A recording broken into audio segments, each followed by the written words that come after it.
आता पेट्रोलचा खर्च विसरा, घरी आणा इलेक्ट्रिक स्टायलिस्ट इलेक्ट्रिक गाडी.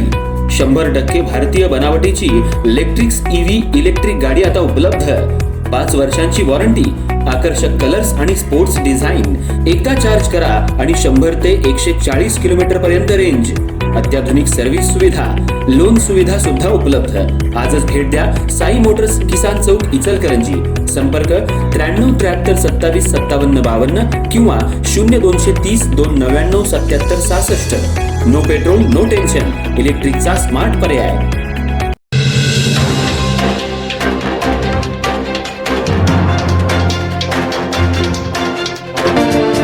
इचलकरंजी महानगरपालिकेच्या वतीनं शहरामध्ये घरोघरी रोज जाऊन कचरा उठाव केला जातो. त्याचं टेंडर संपलंय.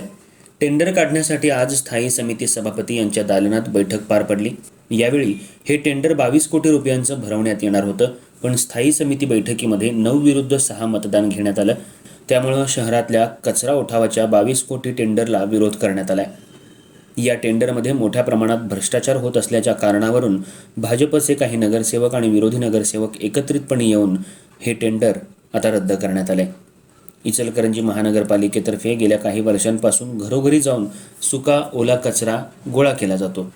गतवर्षी 14 कोटी रुपयांचं हे टेंडर भरवण्यात आलं होतं, पण पुन्हा याचे वाढीव इस्टिमेट काढून 22 कोटी रुपयांचं टेंडर भरवण्यात आले. यात घरोघरी जाऊन कचरा उचलणं, केंदाळ काढणं आणि नवीन JCB घेणं असं 22 कोटी रुपयांचं हे टेंडर भरवण्यात आलं होतं. स्थायी समिती अध्यक्ष सतीश मुळीक यांच्या दालनात बैठक पार पडली. या बैठकीला महापौर, महापालिकेचे सभापती, सत्ताधारी आणि विरोधी नगरसेवक उपस्थित होते. या बैठकीमध्ये हे टेंडर भरवण्यासाठी मतदान घेण्यात आलं. यावेळी 6 नगरसेवकांनी हे टेंडर मंजूर व्हावं म्हणून मतदान केलं आणि हे टेंडर नामंजूर व्हावं यासाठी 9 नगरसेवकांनी मतदान केलं. त्यामुळं 22 कोटीच्या टेंडरला सत्ताधारीमधील काही नगरसेवक, विरोधी नगरसेवक यांनी एकत्रितपणे विरोध केलाय. त्यामुळं इचलकरंजी महानगरपालिकेमध्ये भ्रष्टाचार सुरू आहे हे सध्या दिसून येते. या टेंडरला सत्ताधारी नगरसेवकांनी विरोध केलाय, पण आम्ही भाजपचे म्हणून सगळे एकत्रच आहोत.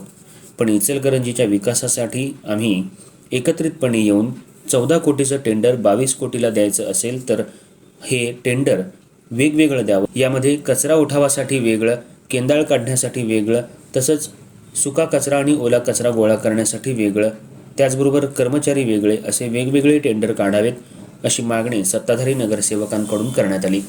हे टेंडर रद्द झाल्यामुळं महापालिकेमध्ये एकच चर्चेचा विषय बनला होता. त्यामुळं आज शिवशाहू आघाडीचे नगरसेवक आणि भाजपतील काही नगरसेवक एकत्रित आल्यामुळं भविष्य काळात सत्ता परिवर्तनाची चिन्ह सध्या दिसू लागली आहेत.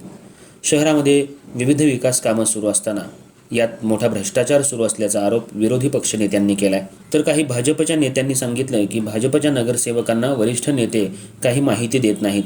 भाजप नगरसेवक म्हणून आम्ही निवडून आलो आहोत, त्यामुळं भागात आम्हाला आमच्या मतदार राजाला उत्तर द्यायचं असतं. 22 कोटीच्या कचरा उठाव टेंडरला विरोध झाल्यामुळं ते रद्द करण्यात आले. सत्ताधारी, महापौर, उपमहापौर, स्थायी समिती सभापती, चेअरमन यांनी आमच्यावर ही वेळ का आली याचा विचार सर्वच नगरसेवकांनी करण्याची वेळ आली आहे. या टेंडरमध्ये मोठा भ्रष्टाचार झाल्याचा आरोपही करण्यात येतोय. पुन्हा एकदा शिवशाहू आघाडीचे नगरसेवक आणि भाजपचे नगरसेवक या टेंडरच्या विरोधात एकत्रित आल्याचं दिसून आले. त्यामुळे भविष्य काळात मोठ्या राजकीय भूकंपाची चिन्ह दिसू लागली आहेत.